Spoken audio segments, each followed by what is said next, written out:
Sometimes the best stories in golf aren't found on tour. You'll find them at the back of the range. And here's your host, Ben Adelberg. Thank you again for joining me here at the back of the range. I'm your host, Ben Adelberg. This is episode 33. It's PGA Championship week, the final major of the year. Lots of Ryder Cup points are also at stake, so it is a very exciting and important week in the game of golf. I hope that everyone is excited for the tournament. I know I'll be watching a lot of it, but I won't be watching it from home. So if you're following us on social media, you may already know that we are heading out of town for another amazing golf trip. I'll be returning to Scotland and more specifically St. Andrews, the home of golf, to participate in the Eden tournament.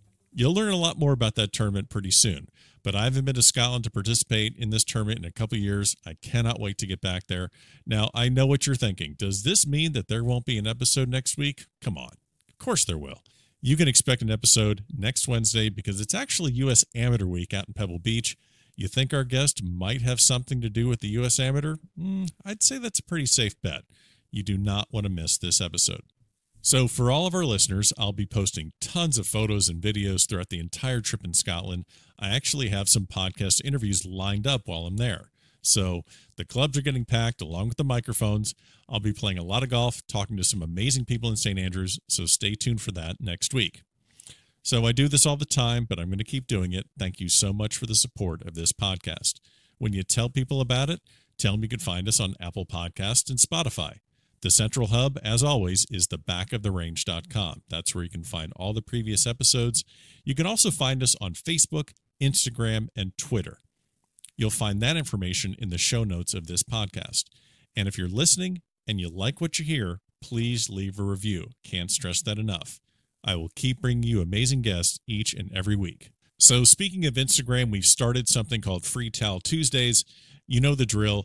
Like our post on Tuesdays on Instagram, tell some friends, maybe give a tournament pick like we did this week for the PGA Championship. You'll be entered in a drawing, and we are sending free towels out every single week. So just a little thank you to all of you that have shown support for the podcast. And if you do have one of those towels in your possession, post it and tag us on social media. We need to get the word out, need to tell everyone about this podcast. Now, I won't be in town next week, so does that mean we're not going to do a Free Towel Tuesday? Yeah, pretty much. But I think we're going to do a St. Andrews-inspired giveaway. So I'll hook somebody up with a souvenir from St. Andrews. So again, stay tuned, follow us on Instagram and all of the other social media platforms. So our guest this week is Patrick Gibbons. He's the owner of Patrick Gibbons Handmade. It's a little bit of a different episode this week, but remember, we like good stories here at the back of the range. This is a great one. So how does Patrick's company relate to the game of golf? Well, Patrick found himself at a fork in the road, so to speak, career-wise, and he chose the path of building a company that sells exotic leather golf goods. His start was humble, but now his product line includes belts made of, well, just about any skin you could think of, head covers, yardage book covers, valuables pouches. He makes it all. And if you're going to be watching the PGA Championship, and especially the Ryder Cup on TV this year, there's an excellent chance that you'll be seeing some of his handiwork in the hands of the best players in the world. More on that later. So let's go to the interview now with Patrick Gibbons. Patrick, welcome to the Back of the Range Golf Podcast. Thanks for having me, Ben. Appreciate it. Hey, no problem. So you're out there in the desert in Arizona. Just to put it in perspective for people that see desert golf and think it's pretty cool, but may not necessarily live out there. What's the temperature out there today right now? It's actually at noon. We're recording this, which is, perfect timing. What's the weather like out there? I believe today's supposed to be about 111. Dear God. What do you do? Yeah, what do you do when it's 111 degrees? I mean, you can't do anything, can you? No. I mean, after you've been here for a couple of years, the blood thins out, and but 114 is when it gets a little bit ridiculous. Yeah, that's when it really gets to the point where like we got to talk about this. Yeah. Yeah, 100 to 104, piece of cake. Yeah. When it gets above 104, it's like, all right, let's find some shade. Maybe we're not going to play golf at 1 today. Maybe we have to start at 11. And, there's always movie theaters, which are always cold. So how much do you want to smack people around when they tell you that it's just a dry heat? Is that just really overused? No, absolutely not. I use it. Oh, okay. Because I use it all the time because, friends back, in Chicago or Ohio, when I tell them, hey, you should come out here, move out here. And then they bring up, it's like 111. And yeah, but it's a dry heat. It's totally different. Yeah. Yeah. It is. Yeah. I believe you. I'm just down here in South Florida where it's a sweatbox all the time in the summer. But, so let's actually introduce yourself to the listeners here at the Back of the Range podcast. We have a lot of amateur players, a lot of professionals, college coaches that have been guests in the past.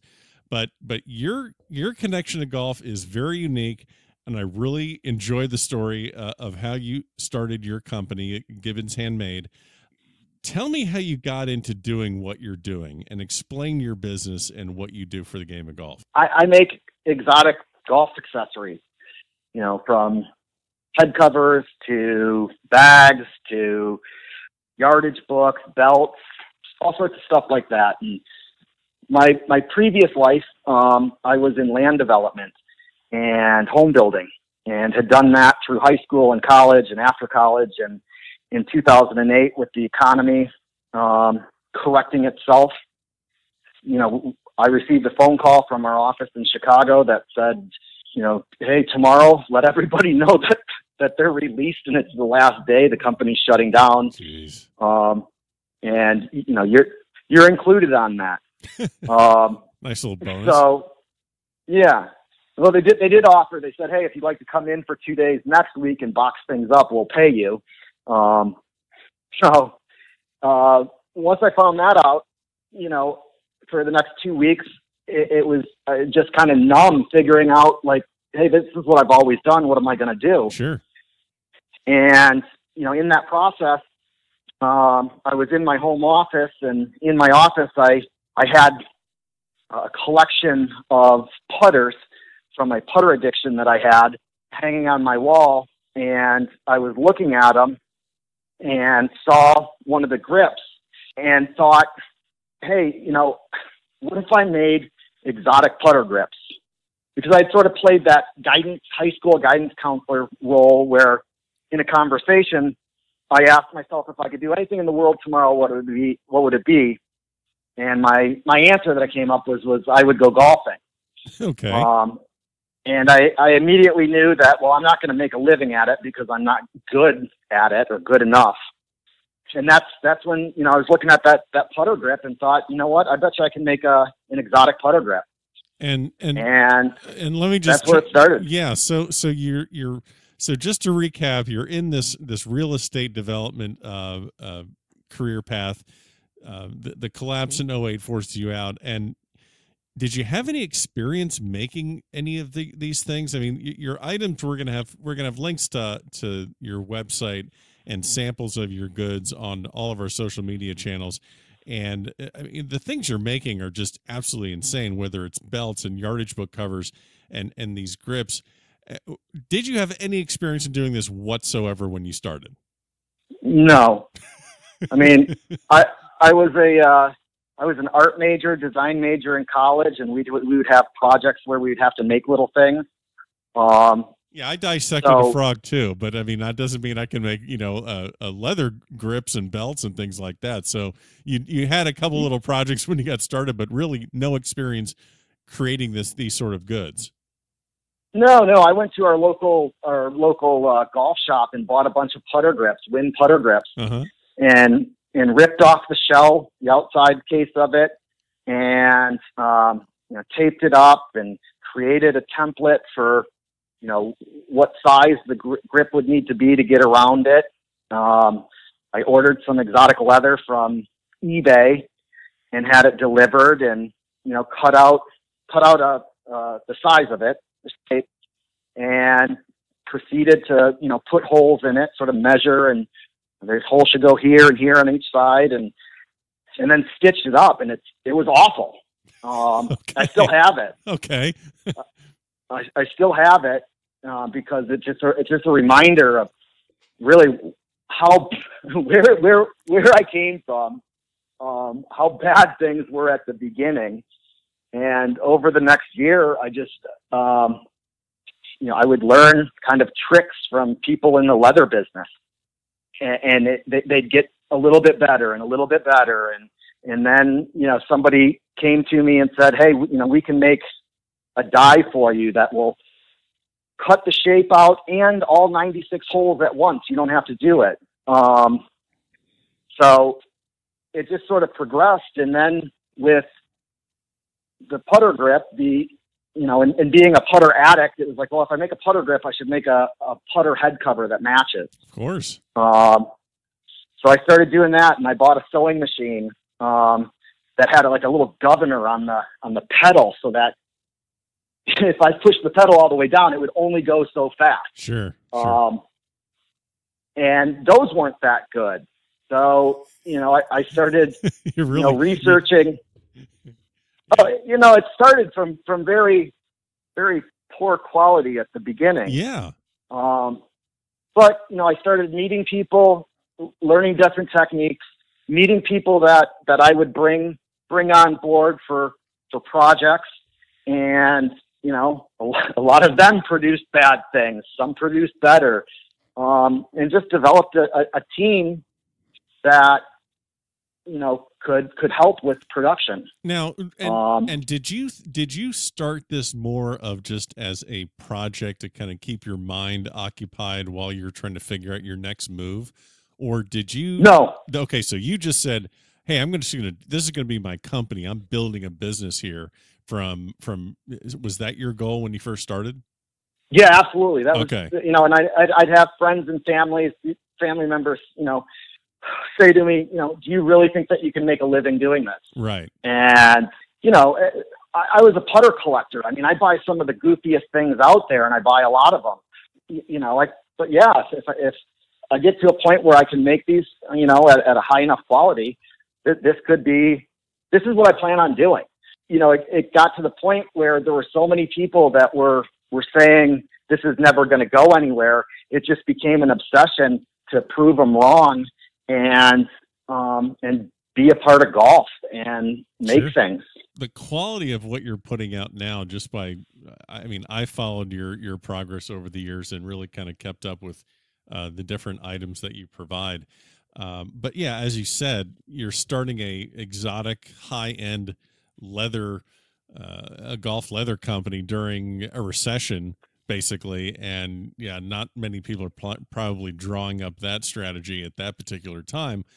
Not to get too, personal into the financial history of your start, but was there ever a point where you just were like, man, I just don't know if I'm going to be able to do this?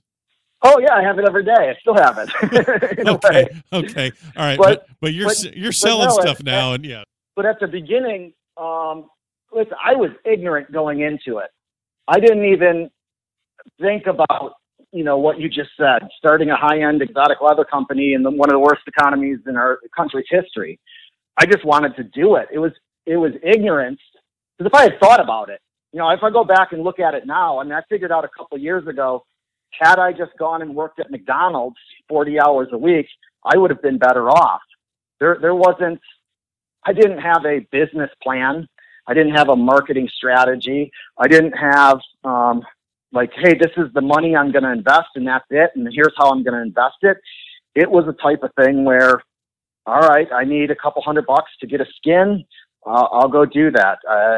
When it was time to develop my own underlisting for the putter, I sold a motorcycle to go get that done. I cashed out of a 401k savings plan to keep the company going through the years. If I were to do it today, knowing what I know, things would have been a lot smoother. Oh, yeah. And, things would have gotten, to a level, faster, but it was dumb. It wasn't dumb luck, because I don't believe in luck, but, fortunately the ignorance was there because, yeah, looking back on it, when I reach year 5, it's like, where is this going? What are you doing? You need to eat. You need to pay people, and it's it wasn't easy. Yeah. Well, it also sounds like, it sounds almost like you're talking about it as if you're a kind of like a mini tour player. Where you're just living week to week out of your car, just trying to keep the dream alive. I mean, that's really kind of why I was drawn to your story, because you just sound like a guy chasing a mini tour dream, actually. Yeah, and like a mini tour player that maybe has a sponsor that throws them some money occasionally to kind of keep it going. I had one customer at the beginning. He was my first addict. Got a handful of customers over the years that we sort of refer to as our addicts. But our first one, he averaged like 1.2 belts he'd order per week for the first 47 weeks. Oh, and God. He has a lot of belts, but without him, there wouldn't have been, I would have probably been forced to just stop way back then. Well, and the thing about your products is that they're so unique as far as, like, I'm just, just going off of the materials of the belts, whether it's alligator, crocodile, lizard, ostrich, shark, stingray, snake. I mean, these things aren't cheap. And I mean, was there a huge market for this when you started? I mean, were people really thinking like, you know what, I like what the guys on tour are wearing. I'm going to get one of those for myself. I mean, was that really out there at the time? Oh, yeah. I mean, I think that's the unique thing about golf, is that the public sees what people on tour are wearing or playing with, and they want them. You don't see that in football. You don't see it in golf or baseball, but in golf, it's there. And, there's always been, a desire from people. So one of the more unique products that you have, which I just have to know the story. So tell me about the ex-fiance line. Well, when I got started, I was with Handmade. I was engaged, and we had been together for about 6 years. And one day, she happened to be out of the house, and I needed to grab something from her closet. And when I was in there, I noticed a Louis Vuitton bag that was in the corner. And in the 6 years that we were together, I never saw her use it. And I picked it up, and the leather was a little tattered. There was a zipper broken, and obviously she never used it. And I thought, hey, this would be neat to cut up and make into something. So I did. I cut it up, and I didn't wait for her to get home to ask if I could do it. I just did it, and I thought she would think it was kind of cool that hey, there's a grip, or there's a head cover, or, we made a pair of wingtip golf shoes with them. But apparently, even though it's tattered and in the condition it was, she was not happy when she found out about its current condition and uses. Shocking. So I got to sleep on a couch for about a week. So from that, you pretty much. Now, do you have customers that are sending you stuff like this, like old purses from old girlfriends and ex-wives, and they're just like, yeah, make me a belt out of this? Yeah, I get, I had a customer this spring. I think he sent me 6 or 7 bags. Okay.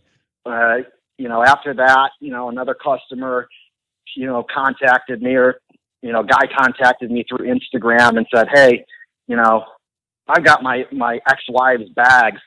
I saw what you did. Can I send you mine? I'd love to have you cut them up, turn them into something that I could use. It's just kind of out of spite, but, so yeah, they send products in, and there are bags in, and, we cut them up and turn them into, we upcycle them.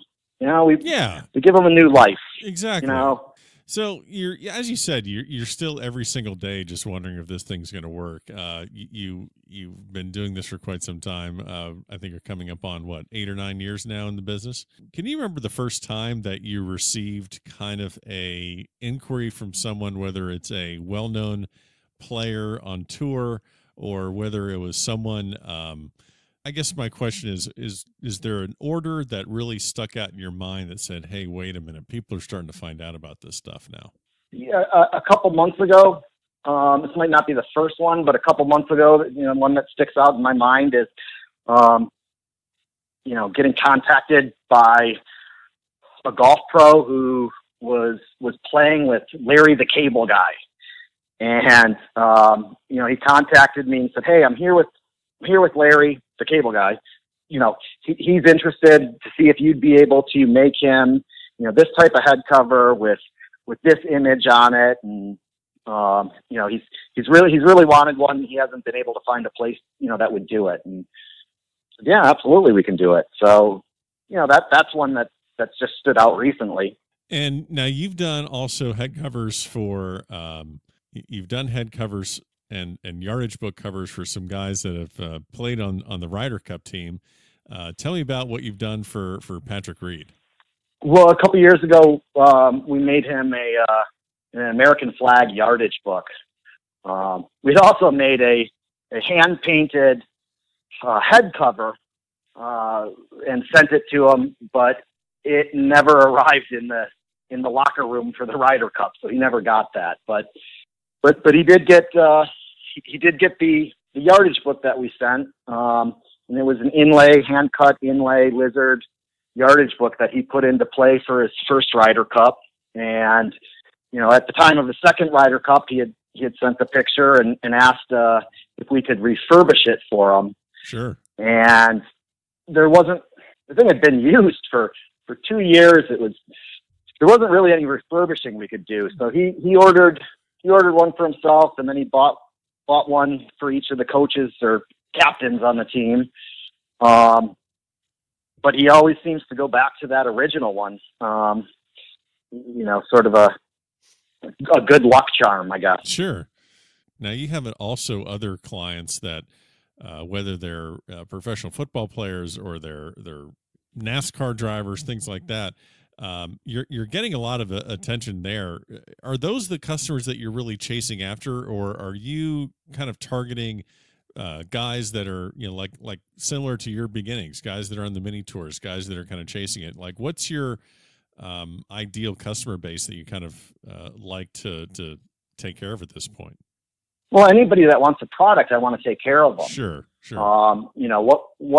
One guy that might be an athlete or celebrity isn't going to get more of my attention than, the guy from Kansas that's a weekend golfer.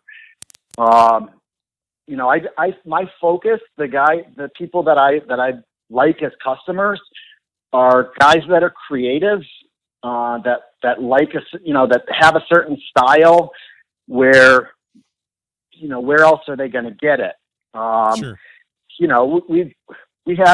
There were this past year, Father's Day, had the honor of getting 2 calls from one was a player on the LPGA, and the other was the wife of a former football player, and both of them had just recently had babies, so it was going to be the father's first Father's Day, and they contacted me to create head covers as Father's Day gifts. And I thought that to me, got kind of, sappy or touched, whatever, Sure.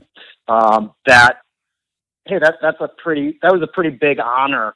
One, that they thought of handmade. And two, it's going to be their first Father's Day gifts that, ever. It's their first children. That was fantastic. But, the other thing, just guys that like unique products, that want custom. I mean, you can go to, most of the golf shops out there and get inexpensive products that do the job, that are made overseas. And that's fine. It serves a purpose. I like to create things that are somewhat new, original. Maybe they can be edgy, but where guys can say, hey, are you capable of doing this for me? This is what I'm looking for. And then being able to go fill that for them. That's my main goal. Gotcha. And what you mentioned the LPGA, and that actually was leading me into your next question. Are you getting a lot of orders from women on the LPGA Tour? I would think some of your goods would be would be perfect for whether it's a same thing you're doing for the men. Are you getting a lot of attention from the ladies, or not just even on the tour, but just in general? Are you producing a lot of products for women? We produce products for women on the LPGA or Symetra or, in college. It's definitely, as the company has grown and more people have become aware of it, those doors open up and, we'll get contacted by, a player saying, hey, this is what I'm looking for. Can you make this? Or I saw so-and-so has a yardage book or a head cover.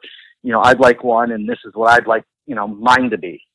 I'm looking at some of the items on your website. Explain to me how you came up with the, so to speak, the Effet brand. Well, years ago, when Handmade first got started, I was in a seminar, kind of like a business growth seminar, and it was a 90-day group, and I used that phrase a lot.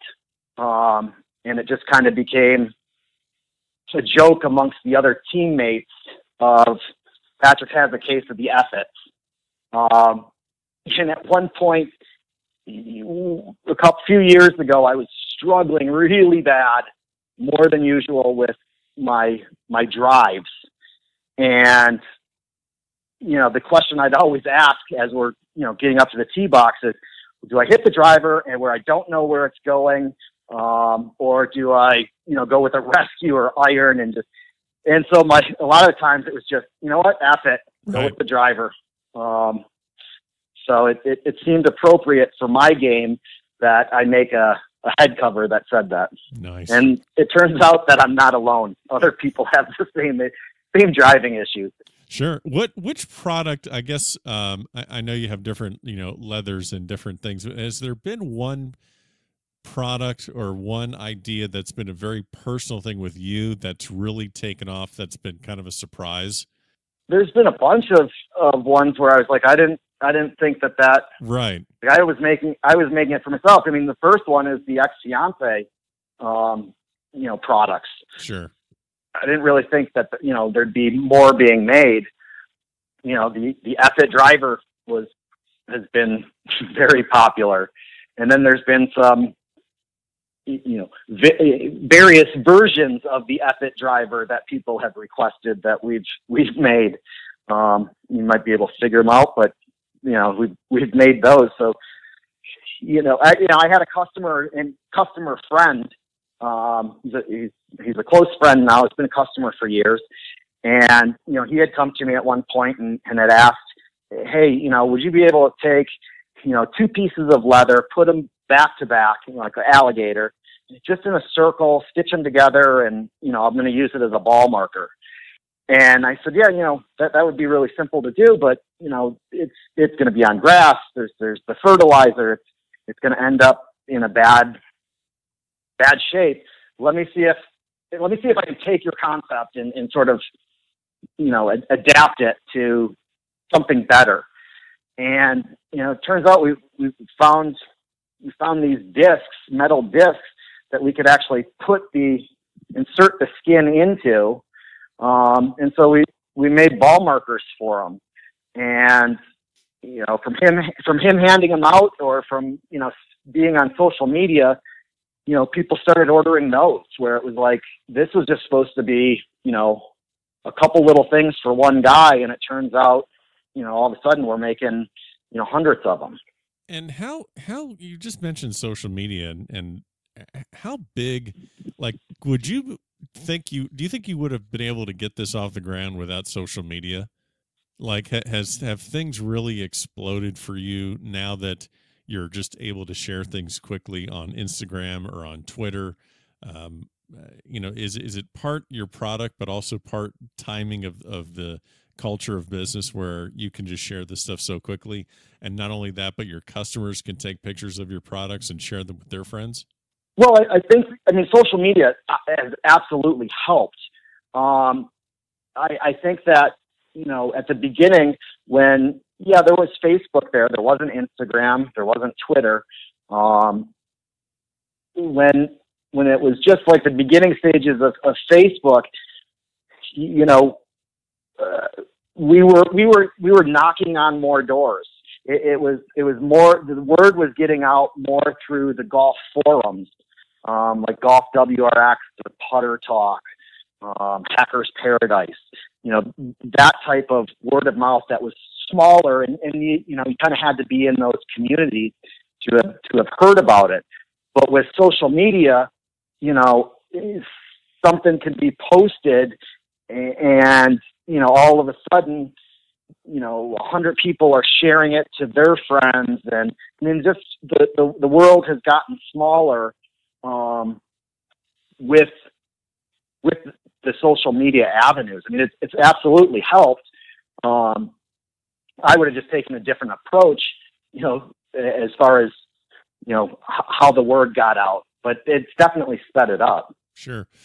And of the players that you see on tour, that I guess this is probably like a pie in the sky wish, but are there guys that you see on tour that you're like, man, I'd love to have this guy wearing my stuff, not for necessarily the business purpose of it, but are there stylish players out there, whether on the PGA Tour, LPGA Tour champions, that you're like, man, I need to send them some stuff? For me, fashion wise, I've always been a fan of Ian Poulter. I think I could make some really cool things to go with some of his outfits, and would love the opportunity. We'll see if that ever happens. Nice. So where do you see the company going? Is this something that you want to partner up with like a larger firm at some point, or do you want to stay independent? Do you have any long-term goals, or where do you see Handmade going in the next 5-10 years? Well, right now, my focus is on, obviously marketing, because at the beginning when the company started, I was naive and thought, hey, if I could just make something really cool, it'll fly off the shelf, and didn't really pay attention or realize, about marketing. So, I still continue with getting the word out there to people, but that's worked so far. And, we're growing, we're getting more orders. And now a big chunk of the focus is on, being able to expand our production line to take the orders so that, the people don't have to wait 6 weeks for a product. I want to keep the quality at the level or better than it's at now. However, I'd like to speed up production. So like this past week, we've basically figured out a way to be able to increase the production of our head covers by about 500%. Wow. That will then allow us to, really focus on marketing to fill that 500%. So it's a game of getting the sales and then, filling the orders and getting more and more and more sales, and still being able to fulfill the orders, at the level that I expect, especially since it has my name on it. Oh, of course. No, I imagine there's such a sense of pride and ownership with everything that you do. You're located in Arizona, but you also have employees working for you in Portland, Oregon. Just to give people an idea of the volume of what you produce maybe on a week. I know that's kind of a tough question to give me, a specific, but can you possibly give me an idea of how many unique products are created each week? Between all the products that we do, and we have a shop, both in Portland and in Texas. So there's some products that are made in Portland, some are made in Texas, but between the two states, we're doing, hundreds of head covers each week, hundreds of belts, a whole bunch of yardage books, and then, a handful of the other products. So, yes, I'm in Arizona. At least that's where the driver's license says, but, it's going between, Oregon and Texas, and then heading out to tournaments for tournament gifts and sizing and all that stuff. So, well, we kind of end these episodes with a kind of just random questions here to Quick Bucket episode, or the Quick Bucket questions here at the Back of the Range Golf Podcast. So I've asked these questions to a lot of people, and you're no exception. So give me the answer to this question. Jack Nicklaus won the Masters in 1986. Compare that victory to Tiger Woods potentially winning a 5th green jacket. Which would be the bigger victory in your mind? Well, at this point, I think Tiger winning another Masters would be the bigger story. I mean, I understand Jack's age at the time and all that, but considering, Tiger's health over the year, his absence from the game for the period that he was, his comeback attempts, Tiger wins another Masters. That's bigger to me, and it gets him one closer to Jack's title, or amount of championships, majors. Absolutely. If you can give a major championship to anyone in history, who would that be? They could have no majors or 18 majors. Anyone you want to, alive or dead. Who would you give a major to?